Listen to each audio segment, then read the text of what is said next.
I don't even remember. I don't remember where I got it, but I mean, it was, you know, It was on the, works. who cares? Yeah, right. Yeah. You got one of those hats for me? I mean, I might be able to dig one up. I got DEA hats, CEA hats, I got all kinds of hats. You know, when you're a bald guy, you need hats. All right, guys, we're live. We're live. Hey, Louie, look at you. You look like a golfer. What the fuck? Who, me? Yeah, what the hell is that, man? Yeah, I dug out a Well, golf. you're on the shore and you can't play your bass because there's no clubs to play in.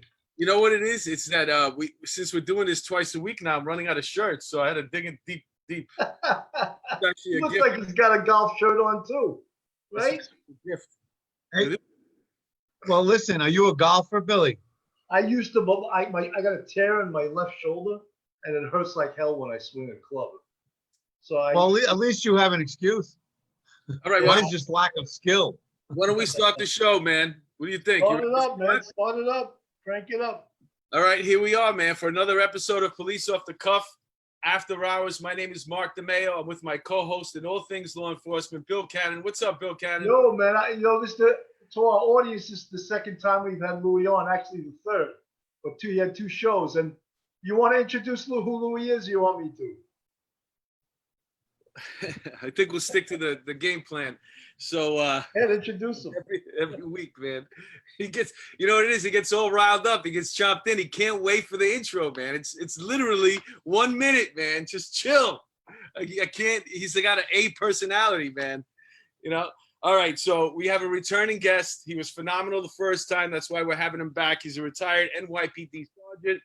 He's an attorney now. He currently represents the Captain's Association with the NYPD, and there's a lot going on with that right now. So without further ado, what's up, Louie Lapietra? How are you, sir? Mark, how are you? I'm great, man. It's the summertime. I'm on the Jersey Shore. You know how we say Hey, Billy. cops' balls are dipped in butter? His were dipped in fucking olive oil. Yeah, man. That's funny. That's a good one. So you're Good in one, the Jersey Billy. Shore, huh? You're at the Jersey Shore? I'm at the Jersey Shore. It's, you know, the water's beautiful. It's hot, but there's not a whole lot of time for sunning because we're on the phone. All the unions are working hard. There's a lot going on in the city. And it's an interesting time for the NYPD. Let's put it that way. What kind of spread you got out there? What kind of spread? Oh, I'm in a hotel, motel. What you gonna do today? Oh, you're on I mean, vacation? I got whatever I could get last minute, you know. You're on vacation? Yeah, we came down for the weekend. A friend has a house and it was too small to fit anybody. So we said, look, we'll take a little modest hotel room down the road and we'll hang out all day. And that's what we've been doing, you know. Who's cooking the gravy? Just having a good... So listen, the guys I'm staying with are, one guy is Dino, his son is Vinny. Vinny's a Yonkers cop. He's an anti-crime cop in Yonkers. You'd love him. Yeah, Hey, Yonkers wrote that letter to NYPD. They don't want any of their cops going into New York City doing any kind of enforcement because of the diaphragm law. Yonkers that's right. And I'm glad you referred to it as the diaphragm law, because when it's portrayed in any news article or any publication, it's called the city's chokehold bill.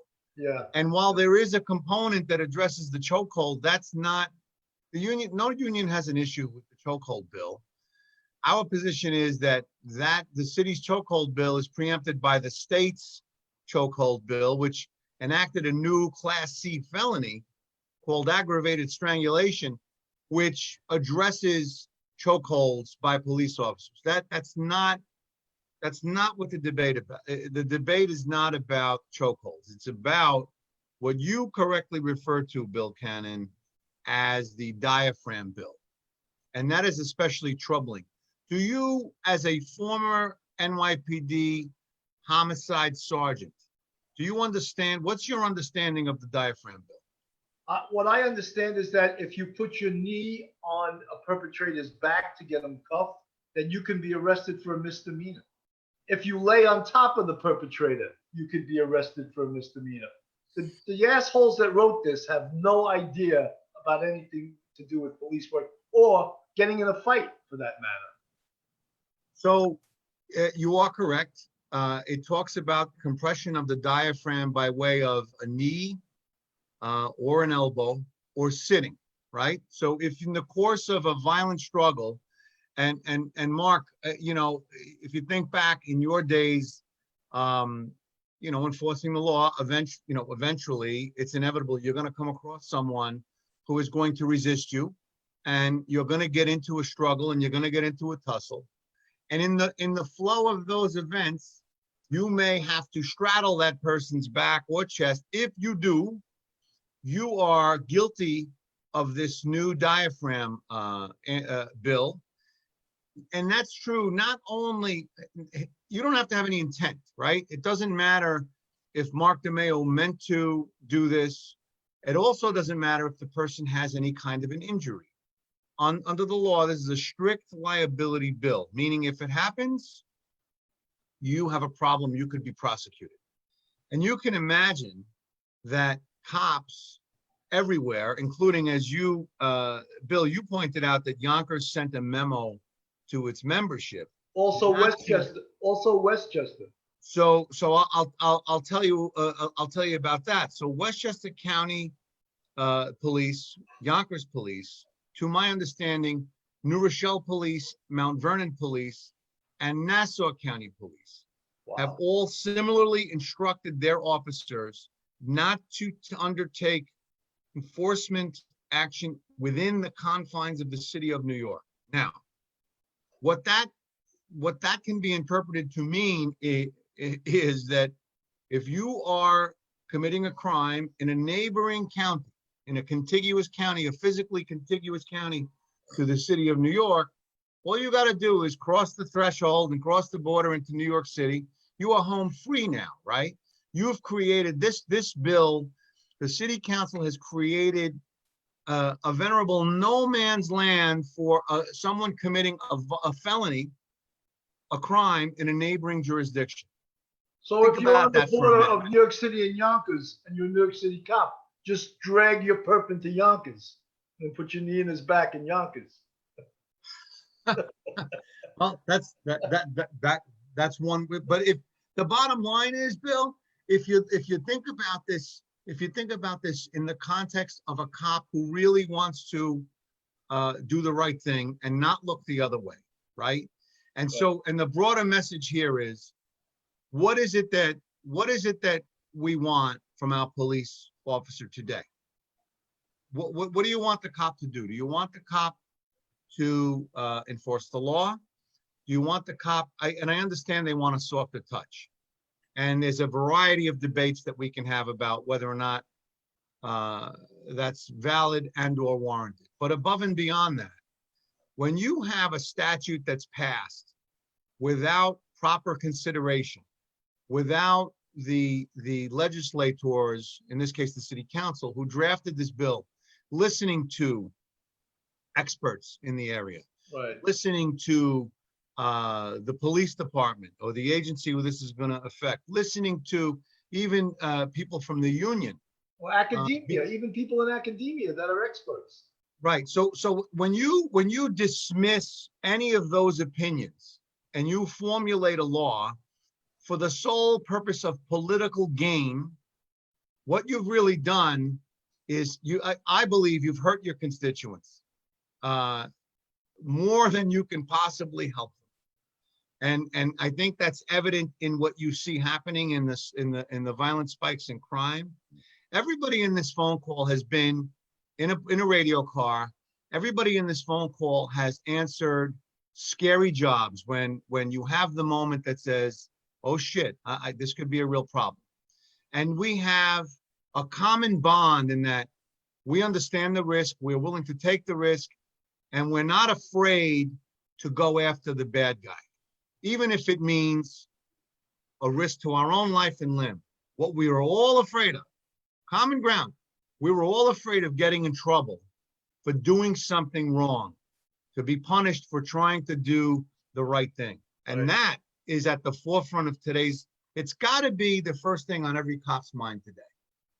And what do you get when that happens? You get Well, you get what you see. You get cops afraid to act.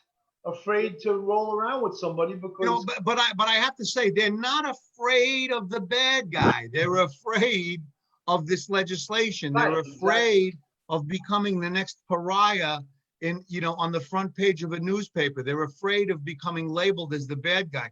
You know, 4 months ago, the cops were being held, cops, firefighters, EMS, were being categorized in with the nurses and the doctors. Hey, our heroes, you're on the front lines for us. All of a sudden, if you're a cop, you might as well say you're in Al-Qaeda. In fact, you might not be as unpopular. Worse. Yeah.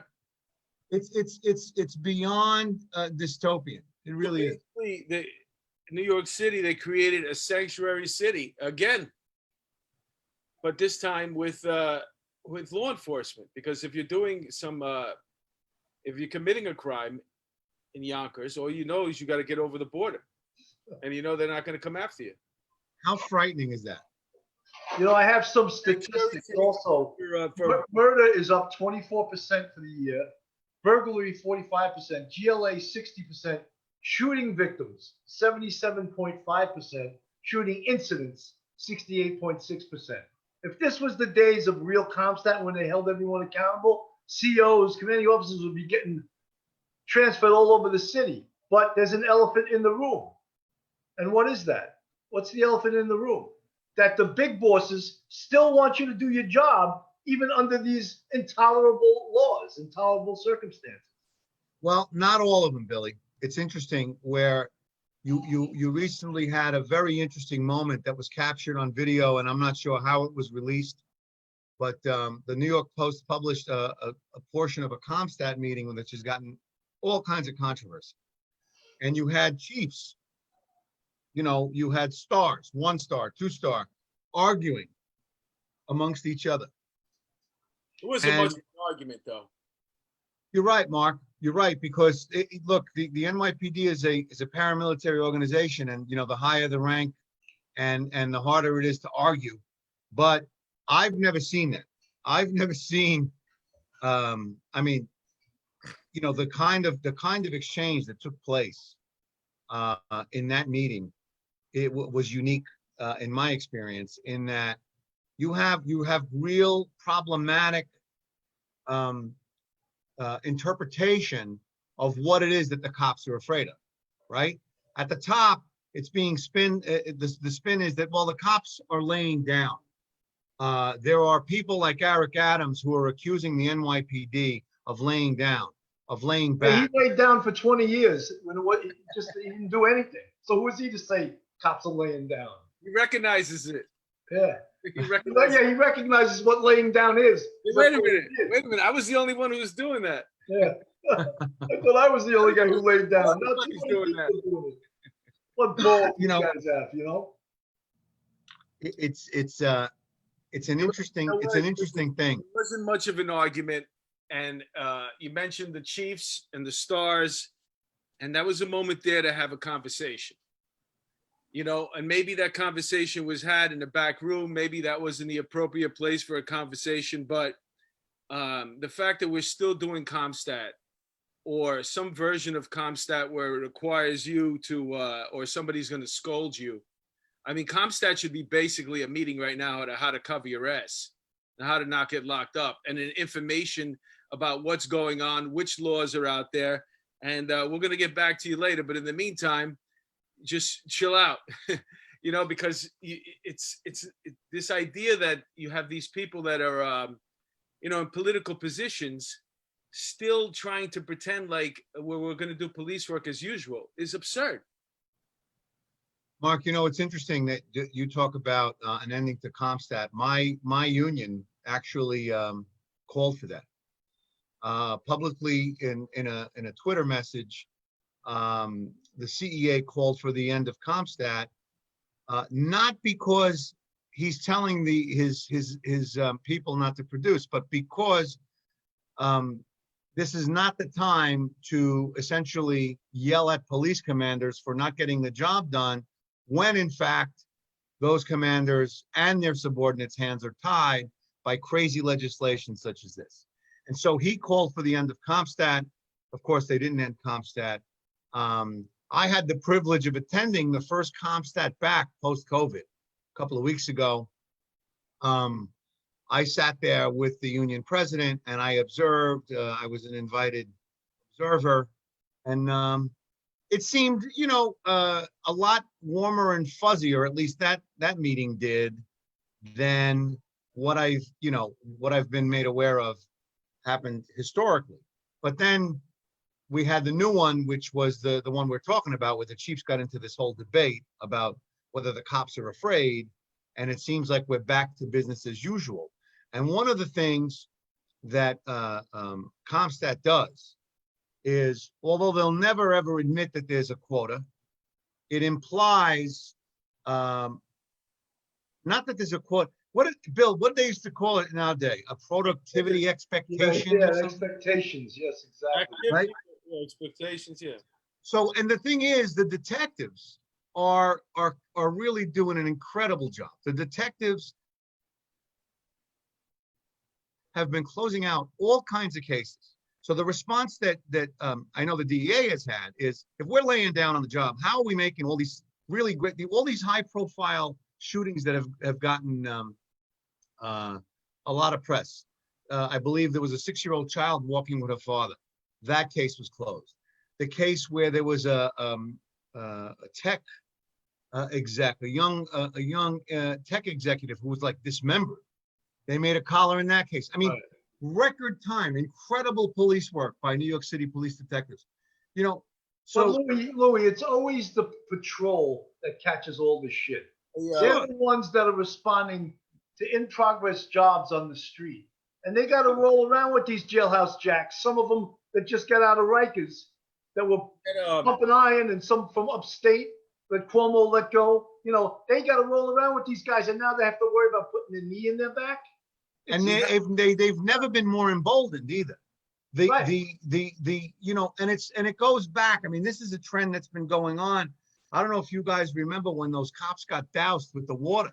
Oh yeah. Right. When I saw that, I was really cringing. I really was, because look, I don't know what purpose that could possibly serve other than to humiliate a cop in uniform, right? So when you talk about, there's all talk about, well, the protesters have a right to protest. Okay, that's fine. Protesters can get, if you want to put a piece of oak tag and nail it to a stick and stand up and hold a sign up and chant something, fine. But when you start talking about, blowing up police cars, Molotov cocktails, destruction of property, that's got nothing to do with protest. That's got nothing to do with the First Amendment. We just had one of our guests recently. He had a 4-pronged thing that he talked about, and it was about holding the line. Who was that, Bill? Somebody's got to hold the line. Were you talking about the DA from LA, Steve Cooley? No, I'm not sure. I forget now. But it was a 4-pronged thing, and the last thing was you got to hold the line. So right now, the Detective Bureau is holding the line, because those are things that happen after the fact.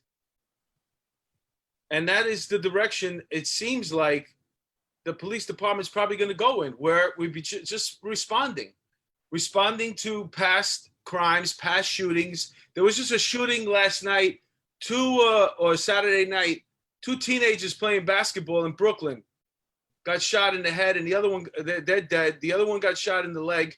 And this is a drive-by shooting. The guy gets out, I think it's a sunroof, and he's doing the drive-by shooting. So once again, we're in a neighborhood that's a minority neighborhood. It's people of color, and for all this Black Lives Matter that's going on, these numbers are spiking. All the people that are dying are Black people. There's a couple of Spanish people in there, but nobody seems to give it. That doesn't seem to bother them. It's a really sad state of affairs when you think about this idea that nobody cares about those people, because those are the victims of. It's an exact illustration of what I was just talking about, right? So the city council thinks they're doing some kind of good by passing this reckless legislation, and so who are you doing good for? If you're supposed to be protecting your constituents and your constituents are getting shot and killed because implicitly, one way or another, the cops are afraid to respond because they don't want to engage, because they don't want to get arrested, not because they're afraid of the perp, because they don't want to get arrested. Yeah, but And also, the result is death on the street. Lou, That's it's exactly not so much that the cops are afraid to engage. It's the perps aren't afraid to commit crimes. Oh, absolutely. So that's the problem. A drive-by shooting like that, under normal circumstances, you go back not even a year, that's probably not going to happen. That's not the way it's going to go down if it's a gang thing. They got to get more creative. But now they don't care. Right. They don't care because they know the cops are not going to do anything. They're not going to be able to do anything. And it's just this sentiment that's in the air that it's a free-for-all. You know, they also took the lions out of the jungle. They took every anti-crime unit and put them in uniform. That's the guys that are getting the guns. And then they let the lions out of the jail. Yeah, no, but those are the guys that were getting the guns. They're Don't getting you think all street those robbers. people that got out of prison, that had some work in the street, that somebody else was taking care of while they were locked up, and now they're back out unexpectedly, and it's like, yo, this is my corner. I'm back. And then that guy doesn't want to give it up. So now you're gonna have all these different turf wars for people that should have been away for a while. It's and who suffers but the good people who live in those neighborhoods. And make no mistake, you know, we all agree that most of the people who live in those neighborhoods are good people, and they don't want this. This is the last thing they want. When I see the protest that Bill mentioned to me about today, that happened over the weekend, and the shooting that I just mentioned, I think to myself, wouldn't it be better to put all hands on deck, and let's just make sure that we have many people out switching bodies on these protests that seem to be going on every single day, all night. Keep fresh bodies out there, and let's stop doing everything else. Let's just stop doing everything else. But the mandate is not. That's wonderful normal thinking. Unfortunately, there is no normal thinking going on at the moment. Let me give you a case in point. I represented one of my clients, a police captain, okay? We have video of not a protest, but a bona fide riot. During said riot, we have video. Of course, this is not the video CCRB showed us. We had our own, thank God. We have a video where my client, my captain, gets hit in the face with a brick. He gets hit in the face with a brick, and this is going back several weeks to this moment. He has an outline of a brick on the side of his face, okay? And we noted for the record that he still had this outline of the brick. And then we showed them a video of him getting hit with the brick. At that point, he gets a shield and he starts pushing back. We spent 2.5 hours talking about why he was using the shield to push back protesters. Now, this is subsequent. This is after they knew he got hit with a brick. And even better, they got him on video with his voice very elevated and saying, "Get the F back," right? He's like, he goes, are you effing kidding me? And he says, get the F back. We spent, I can't tell you how many questions and answers. So did you curse at these people? This is what they're worried about, right? His voice was so amped up from the adrenaline of the moment, from the fight or flight mode that he was in. The man had just got struck with a brick. He thought he was going to die, you know, fight or flight. Adrenaline is amped up. His voice was so high pitched that he couldn't even identify his own voice on the video, right?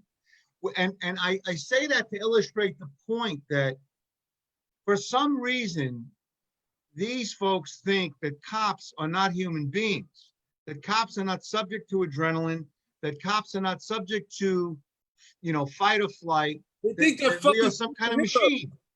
They Say think again, Mark? superheroes, that they don't feel pain. Right. So now we're gonna spend time and resources. We're gonna have a CCRB investigator. We're gonna have a CCRB manager.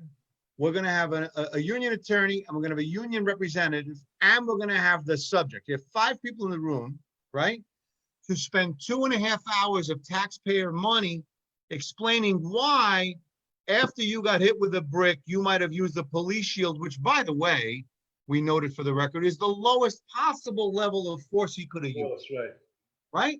So there is no lower level than simply going Pushing beat with a back, shield right, and pushing back. Yeah. So we talk about that, and we talk about why did you actually curse in that scenario? Have you guys listened to some of the language that's used in these so-called protests? Have you Louie, heard Louie, let some me of the just- things? Louis, let me just interject something here too.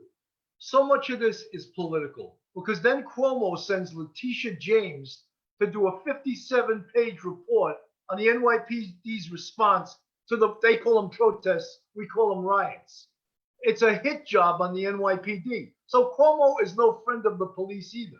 It seems like, according to your political persuasion, if you're a certain persuasion, you see peaceful protests. If you have a half a head on your shoulder, you see riots. And billions of dollars of damage tells you there were riots.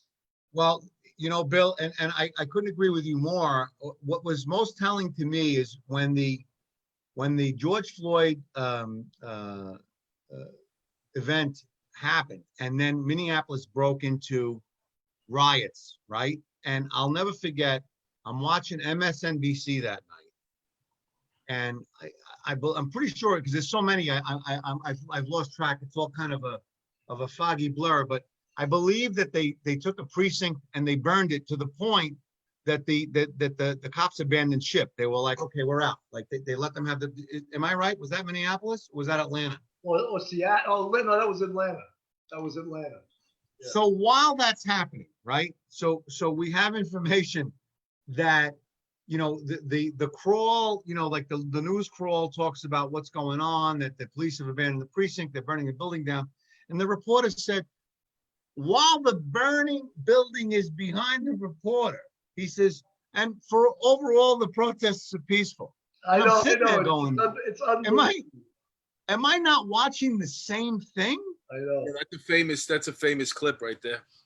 I mean, you know, so if that has gotten little to no response or attention by way of why doesn't the rest of the media call that out and say, hold on a second?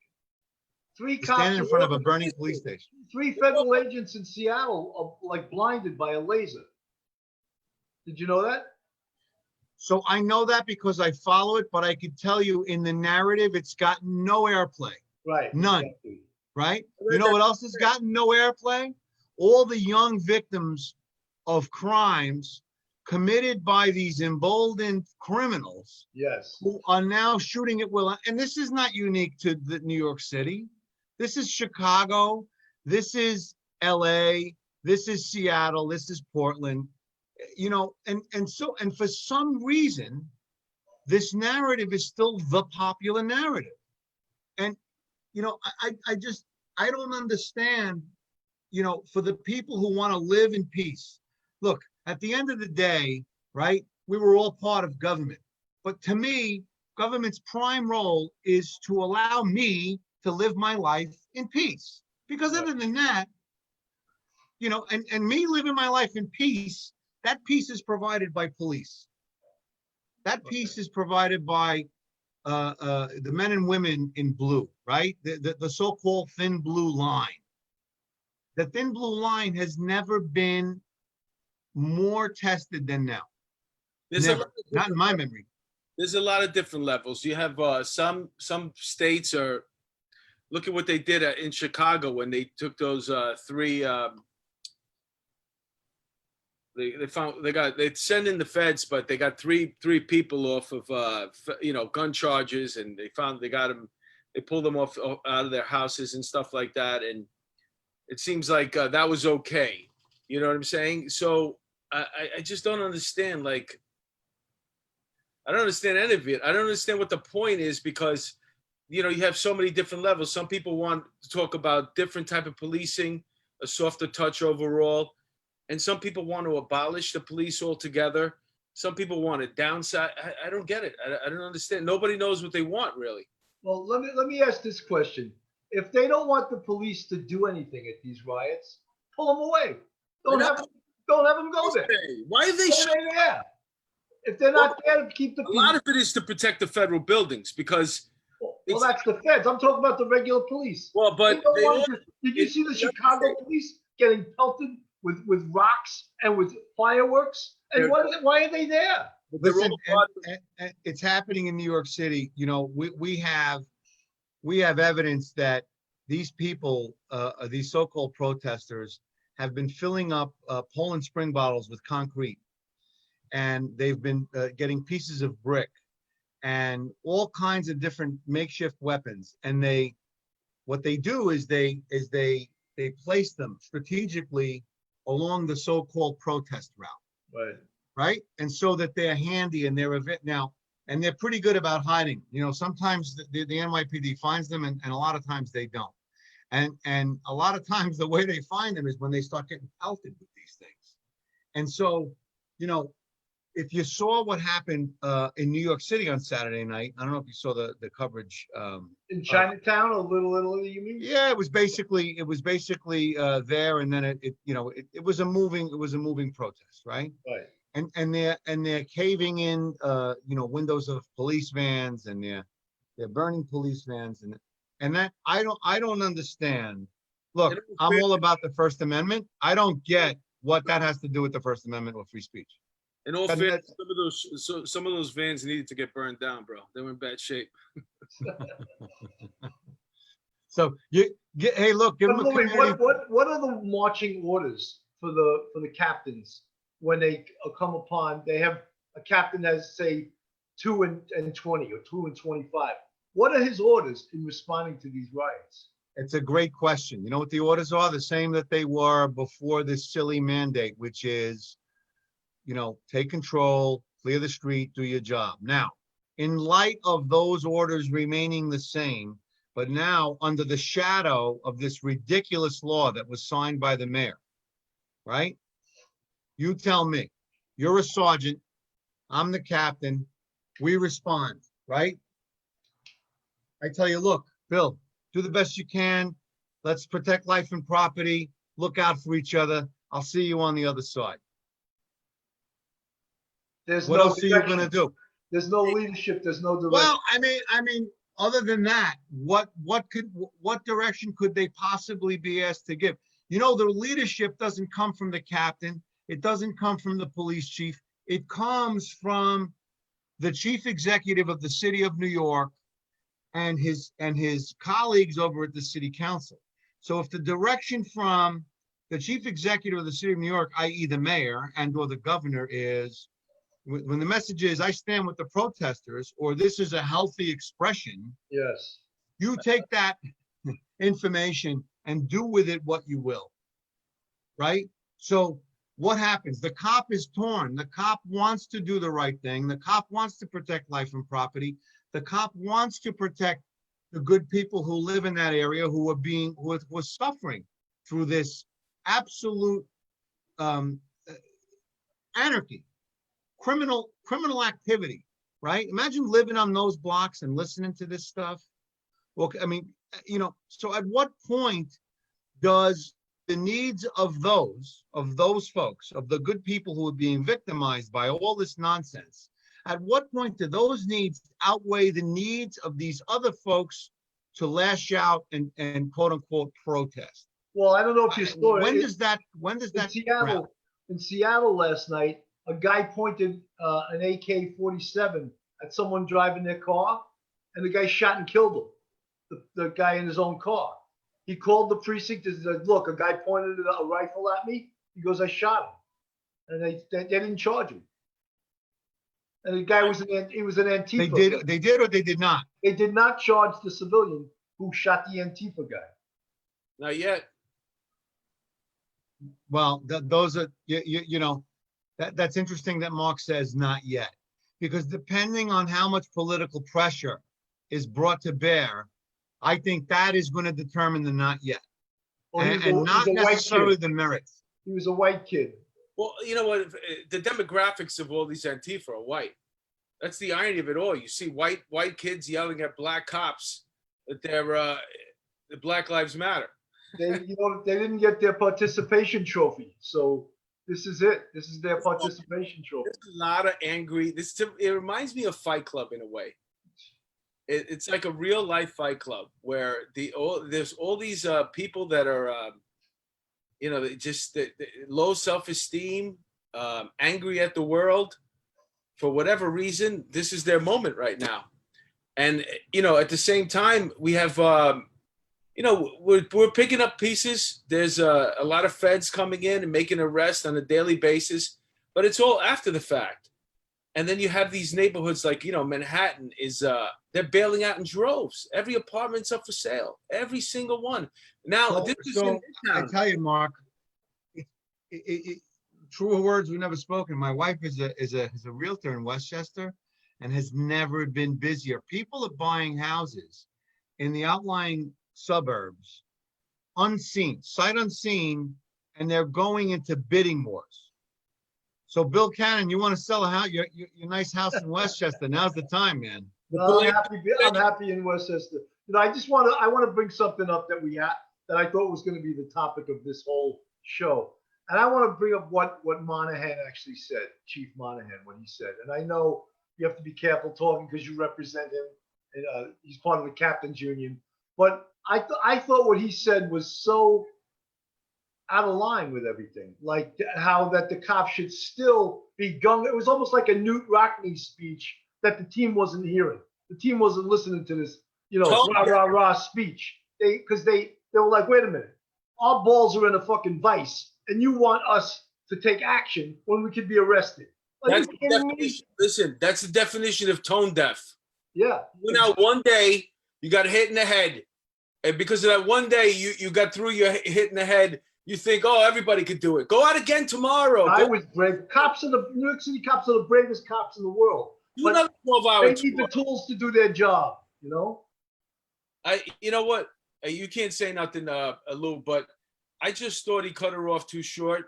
I would have listened to her. She's a chief, and have a discussion. Maybe that wasn't the right place to have it. Maybe, but I think they wanted to have it there, so it's on the record, so we can find out exactly what's happening. So this idea that 4 prosecutors, or I talked to all the prosecutors, and they said they're not going to prosecute it. I wouldn't trust that. How ridiculous was that? How ridiculous was that? So unless and until you get something like that in writing, it really is of no moment, because depending on the political climate at the time an event occurs, the prosecutor at the end of the day, the district attorney in any given county, he's a gal who runs for election. Right. Right? So they are elected district attorneys. To the extent that you're elected, you're a politician. To the extent that you're a politician, politics come into the decision. Sad as it may be, it's a reality that we all have to live with. And they would never commit that to writing. And Louis, in my mind, 4 out of the 5 are activists. So, they're not friendly to cops. Not cop lovers, any of them. Well, that's an interesting aspect too, because you're an attorney, and then you see a lot of these district attorneys for particular cities all over the country in these, these blue states. They all seem to be activists and radicals, and they became prosecutors, but they don't want to prosecute. Only cops. Well, I mean, it depends. If you look at the dynamics, for example, I thought what happened in Atlanta was particularly atrocious, and I'm talking about the shooting involving the taser, right? Where they decided to charge the cop. I believe they charged him with murder and murder in the first degree in that case, because they said that a taser is not a deadly weapon. But that same district attorney, in a press conference 1 week earlier, when 2 Atlanta cops were fired for using a taser on protesters. There were 2 kids sitting in a car, and those Atlanta cops tased those kids in the car. And that same district attorney went on the record and said that they had no right using a deadly weapon on protesters. I think he missed the deadly weapon course in law school. He missed school that day, No, I don't think he missed school that day. I think he likes to apply the law as it politically fits his needs. Yeah. Because in the hands of a cop, the taser is a deadly weapon. Right. In the hands of a perpetrator shooting said cop, it's not. The only problem is that the Atlanta statute spells out that it in fact is a deadly weapon. So you can't have it both ways, right? Exactly. And that district attorney, I believe, is up for re-election, which is an example of a district attorney acting for political gain as opposed to the merits of a given case. Right. Well, you see, you mentioned the political and the politics involved in all of it. And for example, Kamala Harris. Now it seems that she took the district attorney job as a stepping stone for her political career. So now you're saying, and we see across the country that a lot of these DAs are using this for a political platform to further their political career. And then you go one step further, and then you have all the heads of a police department that instead of pulling in the crew and saying, you know what, this administration's crazy, I'm willing to risk my job right now, but we got to stick together. We got to enforce the law. We got to crack down on this. But it's another political position. So you have somebody who's looking further than their job that they have right now. You know what I'm saying? Protecting their future instead of doing what you're supposed to be doing now. Oh, it's even like when Monahan said, that's why there's so many guns out there. There's so many guns out there because you took anti-crime and disbanded them. That's one of the reasons. And then the diaphragm law, and then releasing prisoners from upstate, and then emptying Rikers. That's why there's so many guns out there. I sound like Crazy Eddie. These things are insane. The prices are insane. Does your listening audience know who Crazy Eddie is, Billy? They probably don't. I'm showing my age, right? It was an electronics store, and this guy was always like, "Wait, that Crazy Eddie has somebody who's right." Exactly. The only person that has an older audience than us is Steve Buscemi. The Shabby has all the blue-haired ladies, man. They were all our fans for a week. Oh, they love him, man. I told him that. He got a little insulted. He goes, "Oh, there's some young girls too." I go, "Every woman that was watching us had blue hair and had false teeth." Oh, they're gonna hate us now. You know what? It seems like, and the job has always worked like that. When we left that scooter chart thing, it seemed like everything was what's good for me. How many summers do you need so I can have the weekends off because I got to coach baseball? Everything became what's good for me, and it goes all the way up to the top. And you got these people there, and they're worried about their future. I don't know why. You got fucking 30 years on this job already. Why not just go off into the sunset? Another freaking career off to pat yourself on the back even more. Do you know what I'm saying? Otherwise, you gotta leave with some pride, man. You gotta leave with, it's time to go. It really, it's unfortunate, but history seems to be repeating itself. And we're getting back to, what I remember being a cop in the 80s when we were really reactive. We weren't proactive at all. And proactive is I believe proactive policing is something of a bygone era if we continue along this path, because who in their right mind is gonna go above and beyond to be proactive when there's no support from the top? There's no guidance from the top. I don't know if you saw, Louis, but when de Blasio said, "We emptied Rikers, we emptied upstate, that's why we're so safe." Did you hear him say that? I was like, this guy is a retard. I didn't hear him say that, but I read about it. He said that in a press conference. Rikers is empty. That's why we're so safe. What he meant to say was the corrections officers in Rikers Island are a lot more safe. Yeah, they're safe because there's no one there. Yeah. I almost couldn't believe he said it. It was that. It's safer now. Oh my God. Because all the crazies are back out in the street. And EDPs are like fruit. They're all over the place now. Have you either of you guys ventured into New York City of late? Every day. I was just there today. I drove my wife in. Not only do I bring my 9, I bring an extra clip. I work in the city. So, do you feel like, in your own mind, do you feel a different vibe?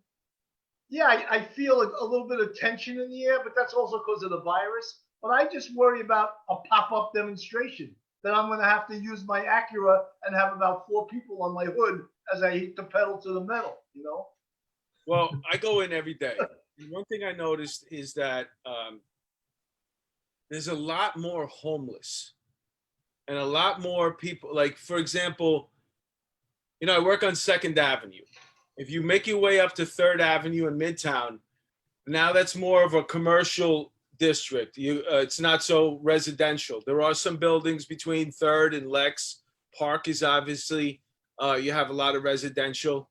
But that Avenue, 3rd and Lex, where there's a lot of office buildings, it just seems like there's just, and the irony is, they moved all the restaurants, God bless them, because they're trying to make money, but they have to have their seating literally out in the street. Sure. So what used to be a parking spot is now the dining area. And I'm talking about not even 20 feet away, there's 3 people. One of them is sleeping. They got a radio. They're all on drugs at different levels, but it's just intimidating. But you're eating literally like you're sipping on, you're trying to make normal when it's insane. It's insane that you're trying to make like Crazy Eddie. and that's not, I mean, if you think about that, right? You think about that dynamic. That's not fair to anybody. That's not fair to the homeless person. That's not fair to the business owner. It's not fair to the person trying to I'm not trying to have a comment. It's not fair to anybody. I'm not trying to put the homeless people down. I think we should build a building somewhere. Give them Roosevelt Island, all those buildings that are there. Give those people apartments in the city. No, Mark, give them Lincoln Center. Give them a nice place to sleep. That great lawn. You know what's funny is about the way they gave they put that Black Lives Matter right in front of the Trump Tower. Put it in Central Park on the great lawn. Let them set up their tents over there. You know how much space that is? You know how many homeless people could live comfortably there? Yeah. But they won't, because that's us. That's ours. What are you talking about? You can't do that. I don't know. All I know is that when they had the encampment at City Hall, which they just tried, they cleaned out finally. I saw that. Yeah, I saw them cleaning that up. It was a hammer. Did you know that there was a giant hammer and sickle painted in the middle of all that? I didn't know that. Yeah. So there was a hammer and sickle painted, and it was less and less about protest and more and more about an encampment. But the interesting thing about when I say history is going to repeat itself, in 1980, 88, I used to work at City Hall. I was on the midnight Palace Guard detail. We said your balls were dipped in butter, and that's when it first started. Olive oil, right? Olive oil. And at the time, there was a homeless encampment under Mayor Koch, and they were there. And the reason you had to have radio cars out because we didn't want them to torch City Hall, right? And so we were always there and stationed there. But it's funny. So 1988, how many years ago? 30 plus years later, 32 years later, it looked the same. It was the same vibe. It was the same. The tents go up. There's people cooking. And to what end? I mean, what does anybody accomplish by not doing what they're supposed to do in terms of enforcement, housing the homeless, doing all these things? I mean, it's repetitive. What is the point? Listen, it's repetitive. My dad, God bless him, I loved him. Because I don't. He was a radical. He came here in 1964 from Dominican Republic. I don't know how he got involved. It was probably City College. They turned him, and he was part of all these different BLA and all these different movements that were going on at the time. And he got followed by the feds, and it messed up his earning opportunities. A college graduate couldn't get a better job because it's people don't realize this. But while all this is going on, these people that are getting locked up and they're getting on lists. And there's going to come a time, and if in November Trump wins again, all these people, they're not going to be forgotten. And they're all going to be on these lists. They're all not going to be employable or for what they're educated for, because a lot of these people are teachers. I saw a list of people that got locked up at one of these riots. Seattle, yeah, 13 out of 20 were teachers. So, you know, they don't realize, you know, I know you're emotional about a certain thing, but you're committing big crimes. And if you don't think that they're keeping track and they know exactly who you are. Hey, look at that guy. Look at, you know what, when they send in the, what do they call them? Stormtroopers, when they send them in, the DHS. That's what Pelosi. Yeah. The funny thing, officers, a couple of those people, they got released a couple of hours later. And in my head, I first started thinking about, well, that's weird. And then I thought, no, it's not weird at all. Because if I have you doing an arson and I show you a photo, I said, listen, you recognize this guy? And look at this. This is another picture of you with your mask off, but we identified your shirt, your shoes, everything. And look at you throwing that Molotov cock. Now, I got you. I said, you go out there and you report to me every single thing that's going on every single day, or we're going to pull you in for this arson. And that's the way they work. That's interesting. It's Interesting. Did you see those lawyers that got charged in the Eastern District with torching throwing a Molotov Yeah, that was cocktail? unbelievable. The guy I mean, you're talking about people who have real, hiring jobs, right? Good educations, and something drove those people to the point. Emotions. You got to be able to control your emotions. He can be emotional in federal prison for 10 years. Oh, he will be. Oh, he will be. You know, and so you think about that, and you think about what these people are willing to put on the line to make a point. But my question is, I still don't understand, and maybe someone can educate me. What is the point? What point is it that they're trying to make? I don't know. Because, I mean, what do? You turn around, you want to torch every police car because you don't want the police to come anymore?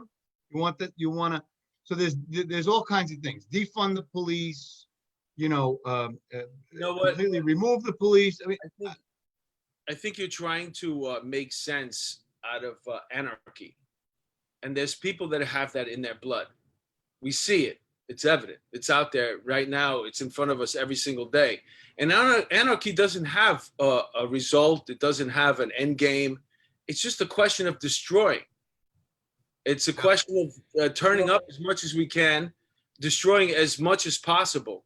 A lot of it is hell bent on, And then you got Marxists in the middle of all this, and that's what I was mentioning about, people that get caught up in this, whether they get caught up in this in school or whether it's in their family, whether they're turning against their parents. A lot of it has to do with look at the way I turned out.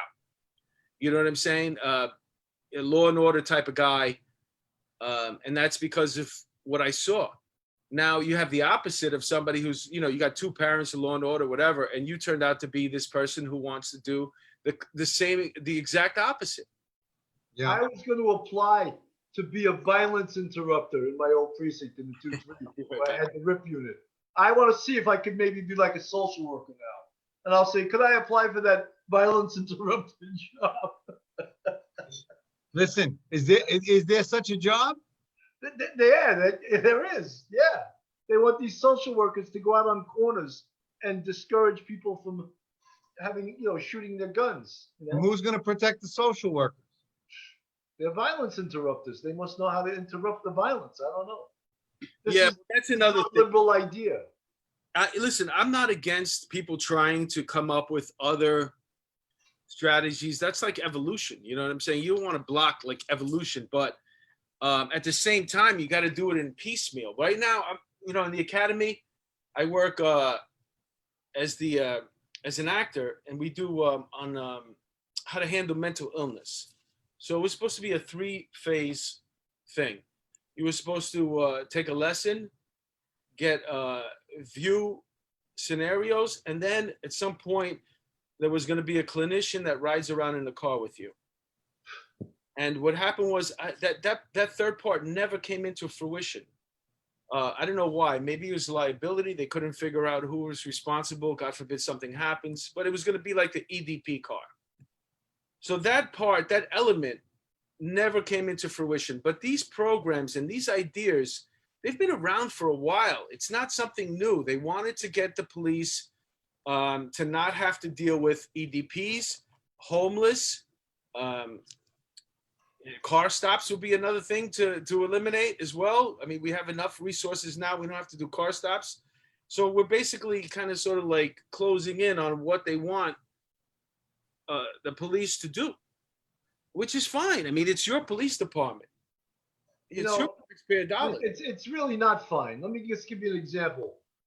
I take the Taconic Parkway a lot, right? There's these guys that take these crotch rockets from the Bronx, and these guys do like 120 miles an hour on the Taconic. If there were no troopers to pull these guys over every once in a while, and the way to get them is when they pull over. That's when you get them. Oh, you were tracked 20 miles ago doing Mach 1. You know, there has to be law and order on the highways. There has to be law and order on the streets. You could get their tags and send them summonses. And summonses, they work just as well. If you ask me, if you got, you know, $700-800 worth of summonses and you can't register your bike anymore, or your bike. But a mover has to be personally served. That's the law. No, it doesn't. It does, unless it's issued by a camera. Yeah. So, but you put those lines in the fucking highway. Attorney, will you back me up here?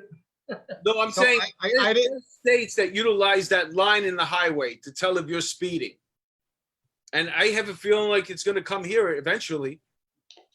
So the only issue with the just to get to Billy's comment, you can get destroyed in fines with speeding cameras, but you won't get any points. In other words, but this is interesting, Bill. Somebody gets enough camera tickets and has unpaid tickets, eventually they get suspended for open violation. Just changed that law. Yeah, they just changed that law. You know, I saw a car the other day with a boot on it.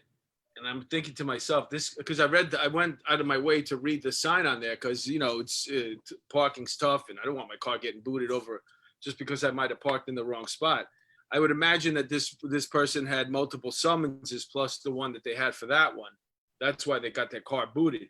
But your car, your bike, whatever it is, you know what I'm saying? That's it was $185 if you call within 2 hours. And another extra $185 if you got to go if they have to take the boot off and tow it to the pound. This is New York City? Yeah, but that's also besides the summonses that you owe.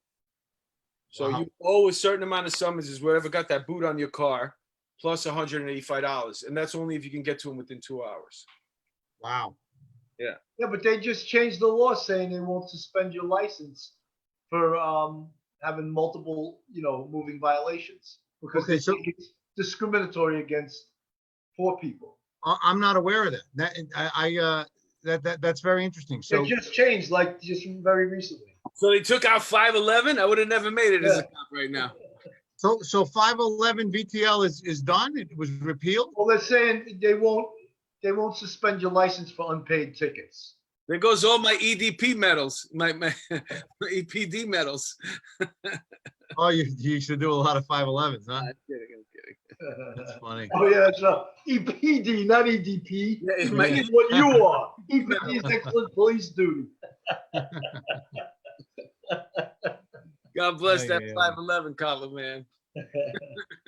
So what I want to tell you guys is that the 5 unions have gotten together in a great show of solidarity, and we got a nice TRO, temporary restraining order in the Southern District.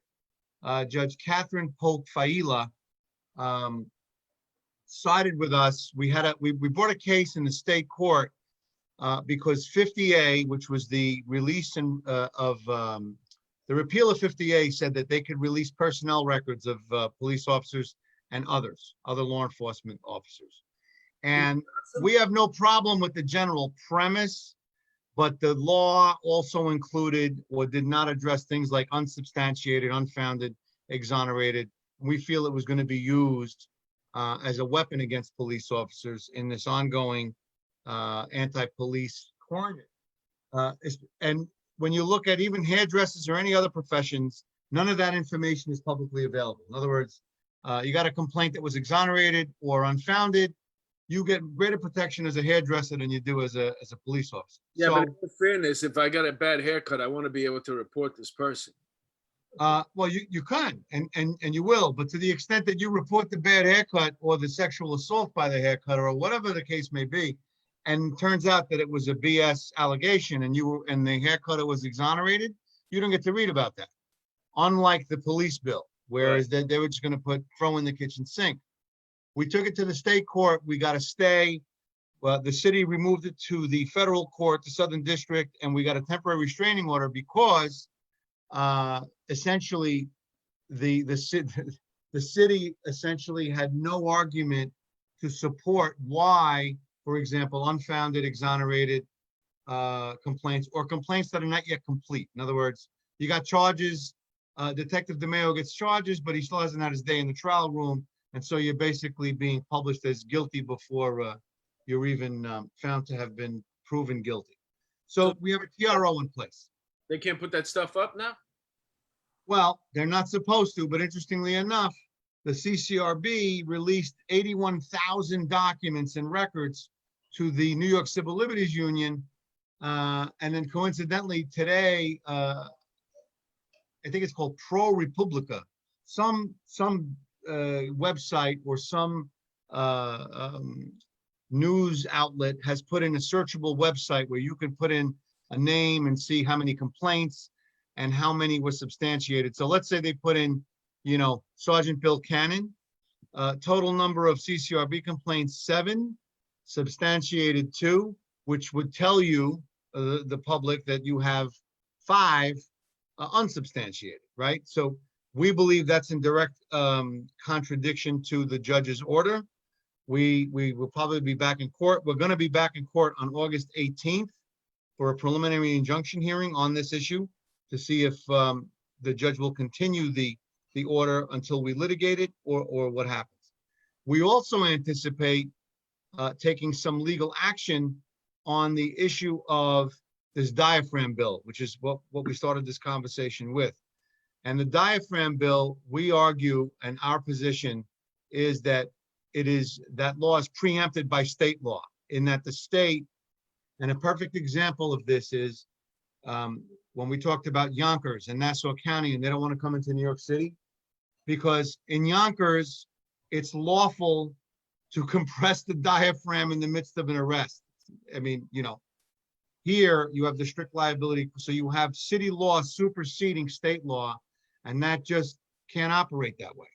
So we anticipate going to court on that as well, and hopefully we get a judge that understands exactly what the gravity of this is and what the impact of this law is, and we believe it's unlawful, and we're hoping that. Louie, let me ask you one thing.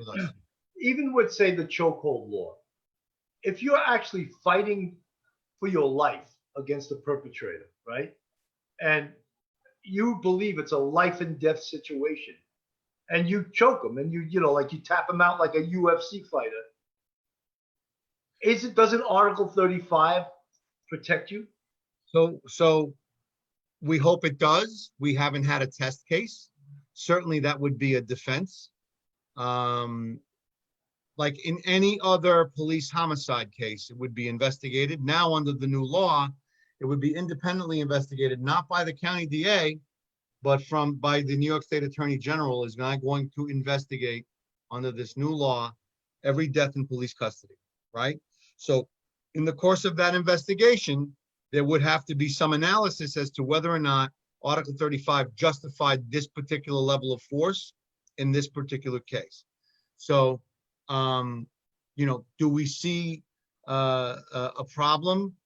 Yeah, sure. The problem, the really scary part is we haven't had a test case. Well, we don't want a test case. The cop in Queens got arrested on June 26th for fighting with a career criminal. Correct. And he got arrested. Who said career criminal went out and committed a crime, I want to say within 2 weeks, that made the news. I forget what that guy did. Right. But he did something pretty bad. So look, all the unions have very aggressive and strident defense counsel, and he is going to get the best possible defense. And the question becomes, You know, in New York City, it's interesting the way they do things, right? New York City can avoid a jury trial simply by lowering a crime from an A misdemeanor to a B misdemeanor. And under New York City law, you're not entitled to a jury with a B misdemeanor, and you just get a bench trial. So, you know, and the DAs do that if they think a jury is going to side with the, you know, in other words, in a case where the DA thinks they're gonna lose, that's one of the things that they can, that's one of the tools at their disposal. So that case is early on. You know, we don't know what the posture is yet, and that's a Queens case, right? Melinda Katz, and you know, we're all going to follow it very carefully. Yeah. Right. For that cop, would you ever want to put your hands on anyone ever again, or would you ever want to do police work ever again? That's therein lies the problem. That's it. That's the elephant in the room, right? If the cops are afraid of being arrested because they're going to put their hands on somebody, it's a human reaction to say, you know what, I'll take a report after the fact. Right. You know what? Let me ask you a question, because you mentioned something interesting. You mentioned about depending on who the judge is.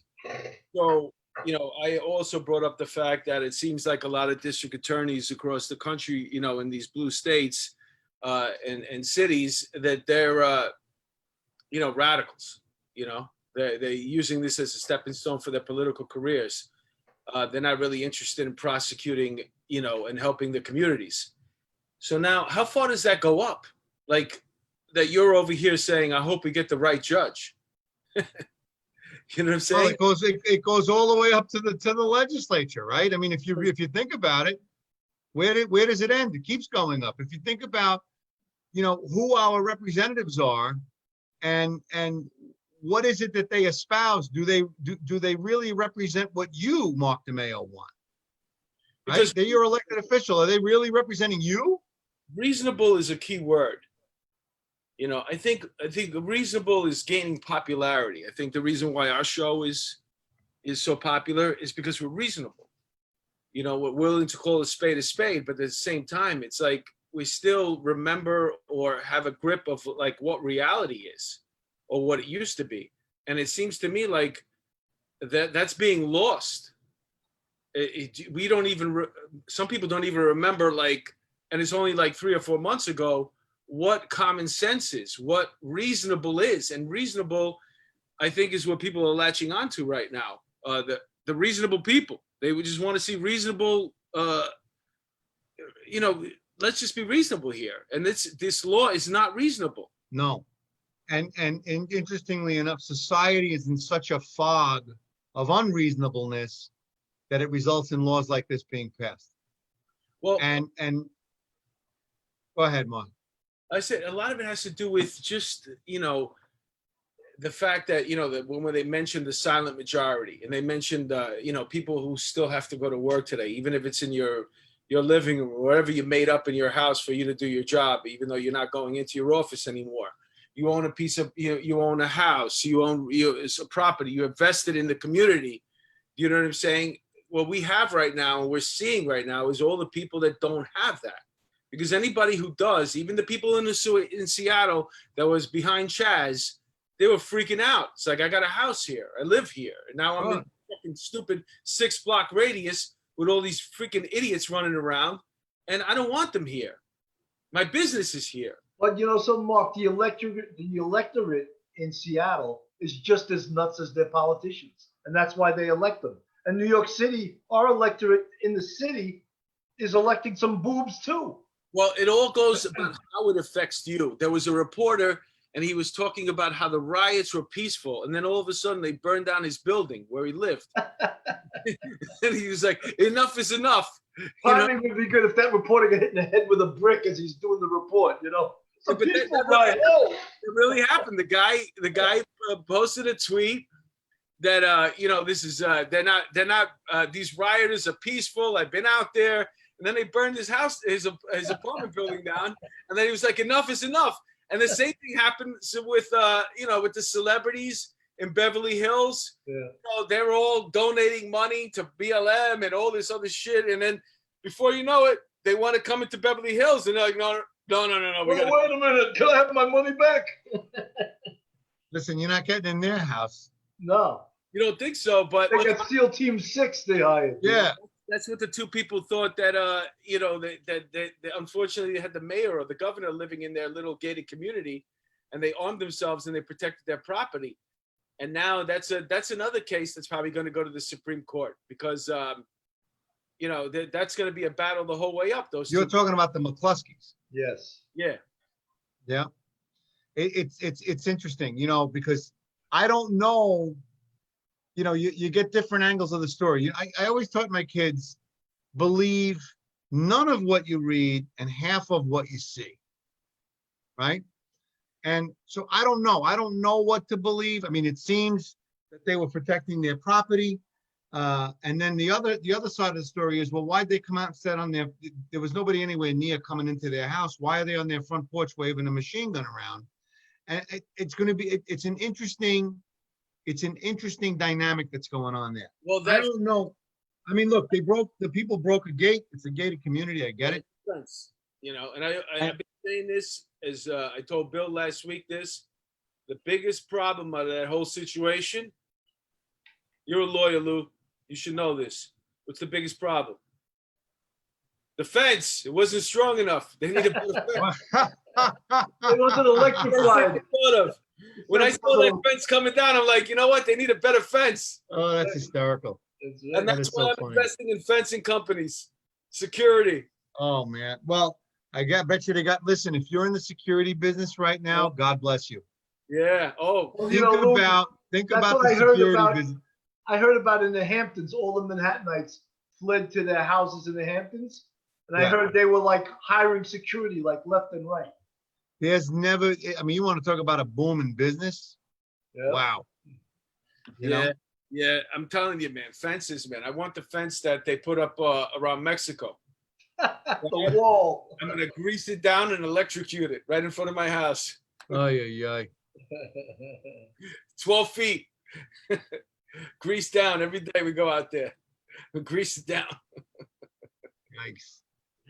But it's a crazy world we're living in right now, man. And you're right. You're right in the thick of it right now because you're representing these captains, and at least you said that the 5 unions are coming together, which is rare. Yeah, very much so. Very much so. We we meet.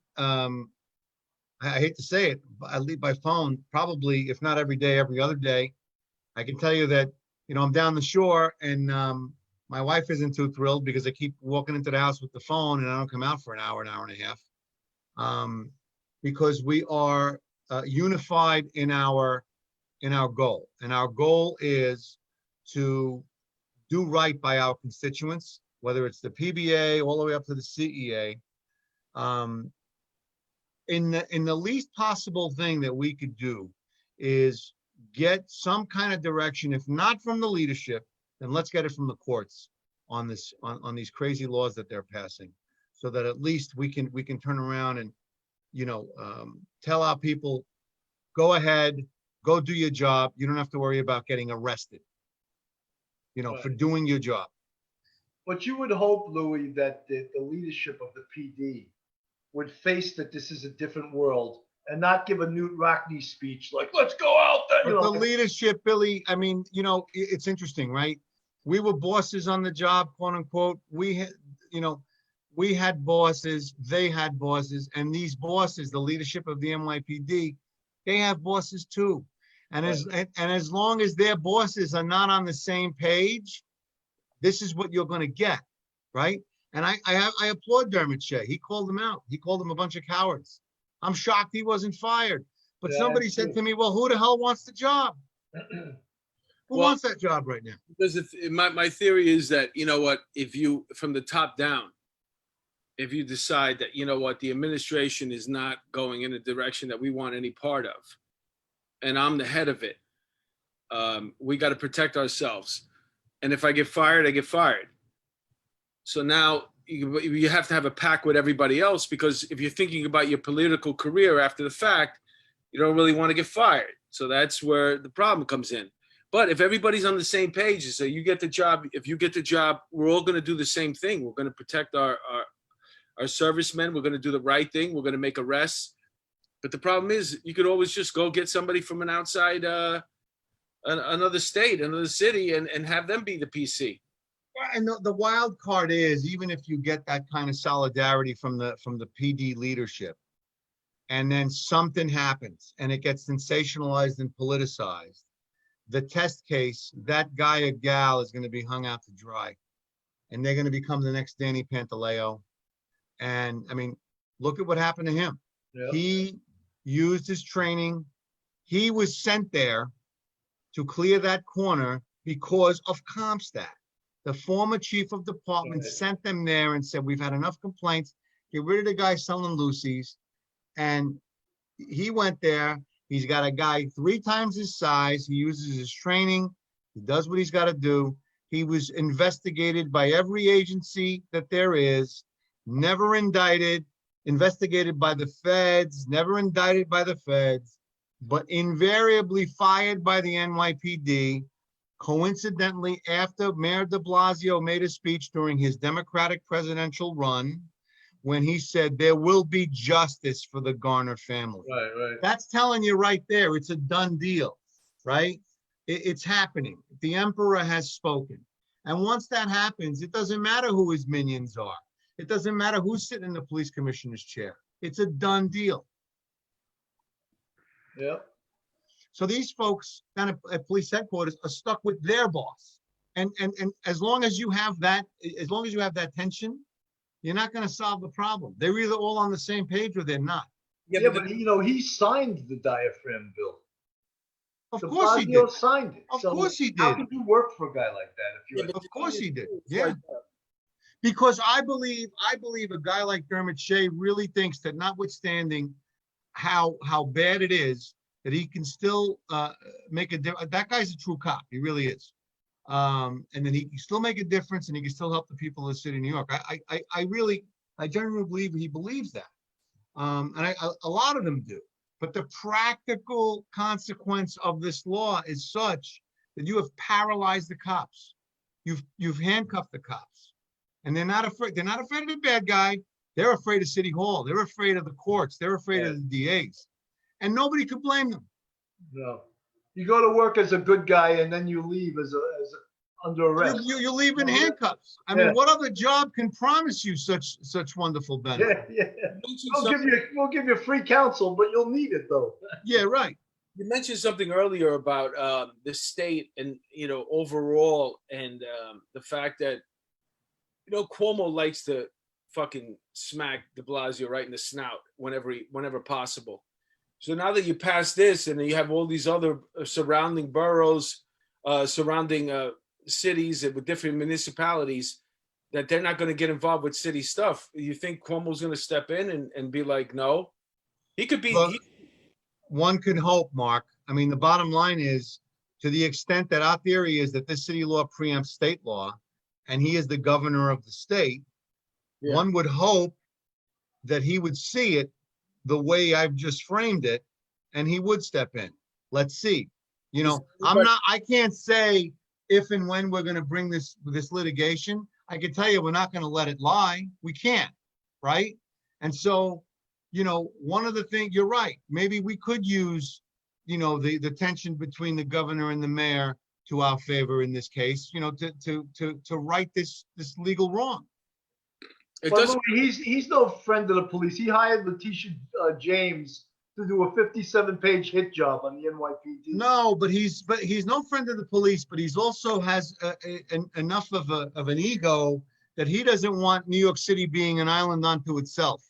His troopers have been told not to take enforcement action in New York City by their PBA, right? Yeah. So to the extent that he's proud of his troopers, being sitting on the FDR drive, right? If he wants his troopers to actually do something, then you're right. He should get involved. That's interesting. And we'll see. He could also just turn it around and say the whole state's going to go for the diaphragm law too. Oh God. He could the whole state. Well, no. So the only way to do that would be, right now, that diaphragm bill is part of the New York City Administrative Code, and it's limited to New York City. Somebody would have to sponsor, like a kind of a sister legislation, and it would have to, essentially pass the assembly and the Senate, and then be signed by the governor. And as much, look, I'm no fan of Governor Cuomo, but I think he understands what the practical impact of a law like this is, especially in the context of every single neighboring police department is saying, don't go into New York City. We don't want our cops arrested. And the troopers too. That makes a big Yes. deal because, you know, the troopers are his. Correct. Correct. So yeah, so and just for spite purposes to knock down that law and say it's a little extreme, maybe that would be a good thing if it eventually makes it to him. But you got a tough battle, man. I don't envy you. Yeah, well, I mean, we all do. And hopefully, like you said, reason and good sense will prevail. And right now, there seems to be a serious lack of both. Yeah. It's And crazy. while you're there, would you like file a lawsuit to have them rename the Tappan Zee Bridge back? That's my biggest issue. I want to rename the Tappan Zee. Yeah, Listen, a lot of people don't like that, but you know, you probably still call the Jackie Robinson Parkway the Interborough, That's right. right? And the Triborough Bridge is the Robert F. Kennedy Bridge, but you call it the Triborough. You know that. Yeah, so listen, And man, the we're all 59th timers, you know? The 59th Street Bridge is not the Edward I. Koch Well, Bridge. there's another one, right? Right? Exactly. That one I don't mind so much. Yeah, yeah, I like Koch, but they like to name like it Koch, after too. dead Democrats. Everybody liked Koch. yeah, yeah. Think about that. Think about standing in front of a subway. He used to stand outside, you know, when people came out of the hole, and he'd be like, "Hey, how am I doing?" How Yeah, am I yeah. doing? Hey, How am I doing? How am I doing? Yeah, but you Yeah. know what's funny is that people came up to him and they told him how he was doing. The guy, imagine that. Imagine De Blasio doing that. Oh, He'd get hit I with. I don't think he wants to hear how he's doing. Nah. Not a fit. I don't think he's got a. I don't know who voted for him, man. I'd love to see that, man. It's probably That's the smallest turnout in city history. His election. Yeah, Well, yeah, it's funny. you know, the interesting thing is he's got 18 months to go, and who knows who's waiting in the wings, man. I know there's three guys that are just as bad. Yeah, but you never know. Giuliani could come back. I thought of that the other day. And I don't see it. I don't see him coming back. Nah. I saw him. I'm telling you, Trump is going to tell him, go back there, straighten it out, and I'll call you back in 2 years. That's what I'm I don't telling know. you. It all depends. You know, this election, and I've never been know. in an election that's going to mean so much.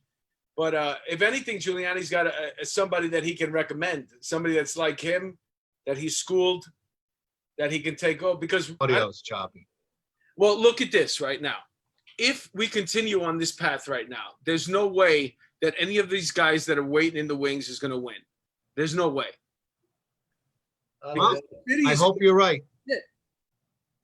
I mean, so many people are looking to sell right now their apartments. And then even though if those people get out, somebody's got to buy them.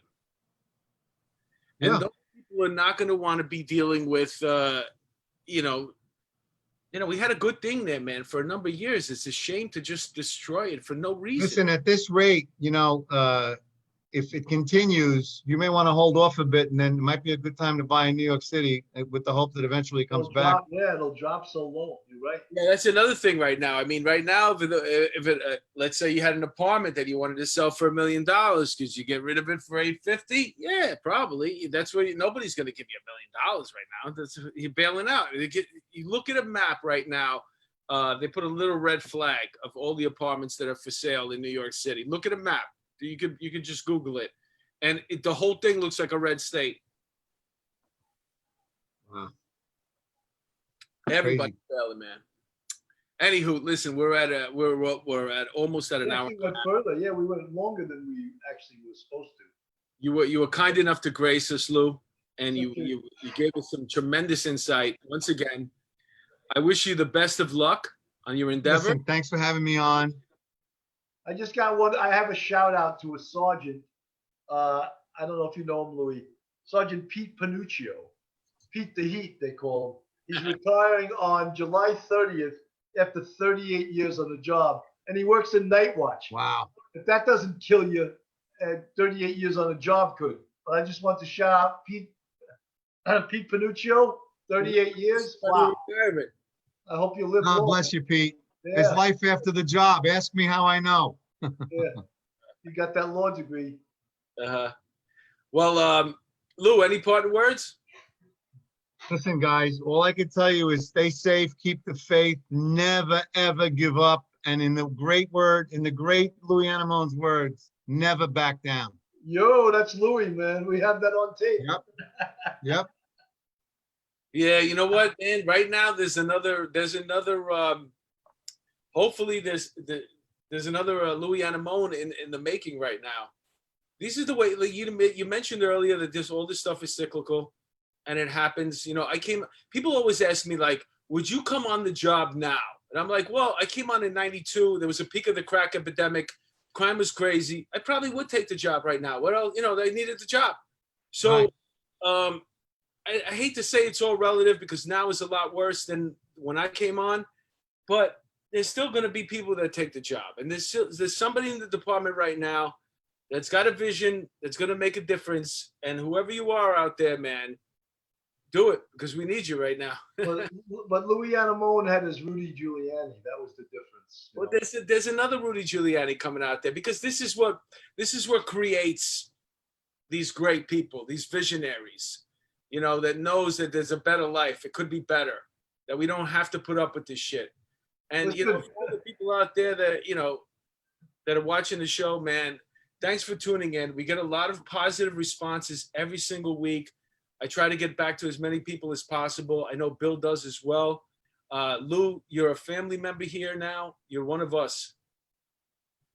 His call dropped out, so we're done. From police off the cuff, we should say good evening. All right, Bill. Thanks Bye. a lot, man. See you later, man.